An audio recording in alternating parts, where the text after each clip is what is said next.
ரிதி வணக்கம். திமுக மற்றும் பாஜக இடையேயான அந்த ட்விட்டர் மோதல் என்பது தீவிரமடைந்து வருகிறது. நேற்றைய தினத்தில் இந்த மோதலானது தொடங்கியது என்று கூறலாம்.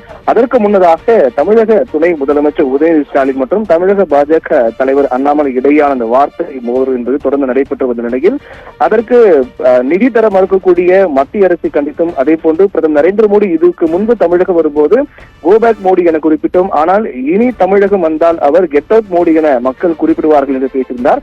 அதற்கு தமிழக பாஜக தலைவர் அண்ணாமலை கடுமையான கண்டனங்களை தெரிவித்திருந்தார். வீட்டை முற்றுகையிடுவோம் என்றெல்லாம் தெரிவித்திருந்தார். இந்நிலையில்தான் நேற்றைய தினத்தில் கெட் அவுட் மோடி என்ற ஹேஷ்டாக் எக்ஸ் தளத்தில் இந்திய அளவில் முதலிடத்தையும் உலக அளவு 2ஆம் இடத்தையும் பிடித்து ட்ரெண்ட் ஆனது.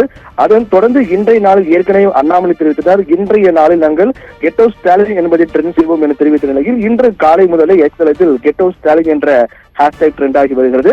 அதைத் தொடர்ந்து முதலிடத்தில் நேற்றைய தினத்தில் கெட் அவுட் மோடி என்ற ஹேஷ்டாகும், இன்றைய தினத்தில் கெட் அவுட் ஸ்டாலின், அதைத் தொடர்ந்து தமிழ் வாழ்க என்ற ஹேஷ்டாகும் ட்ரெண்ட் ஆகி வருகிற நிலையில் தொடர்ந்து காலை முதலே நாம் பார்த்தோம் என்றால் எக்ஸ் தளத்தில் ட்ரெண்டிங்கில் கெட் அவுட் ஸ்டாலின் மற்றும் தமிழ் வாழ்க்கை என்று ட்ரெண்ட் ஆகி வந்தது.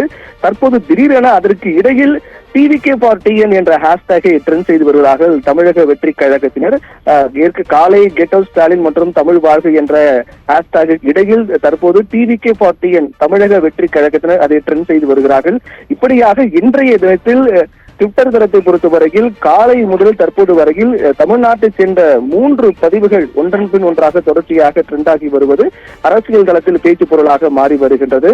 தொடர்ந்து இந்த ட்விட்டர் தளத்தில் அந்த ஹேஷ்டாக் மோதல் என்பது திமுக மற்றும் பாஜக இடையே மிக தீவிரமாக நடைபெற்று வந்த நிலையில் திடீரென்று தமிழக வெற்றி கழகத்தினர் டிவிகே ஃபார் டிஎன் என்ற ஹேஷ்டாகை அதற்கு இடையில் ட்ரெண்ட் செய்து வருகின்றார்கள். இப்படி தொடர்ந்து காலை முதலே எக்ஸ் தளத்தில் பார்த்தோம் என்றால் கெட் அவுட் ஸ்டாலின் மற்றும் டிவிகே ஃபார் டிஎன், அதைத் தொடர்ந்து தமிழ் வாழ்க என்று 3 ஹேஷ்டாக்குகளும் காலை முதலே இன்றைய ட்ரெண்டிங்கில், அதாவது எக்ஸ் தளத்தில் இந்திய அளவில் ட்ரெண்டிங்கில் தொடர்ந்து 1, 2, 3 என அடுத்தடுத்த இடங்களை பிடித்து வருவது பேச்சு பொருளாக அரசியல் தளத்தில் பார்க்கப்படுகிறது.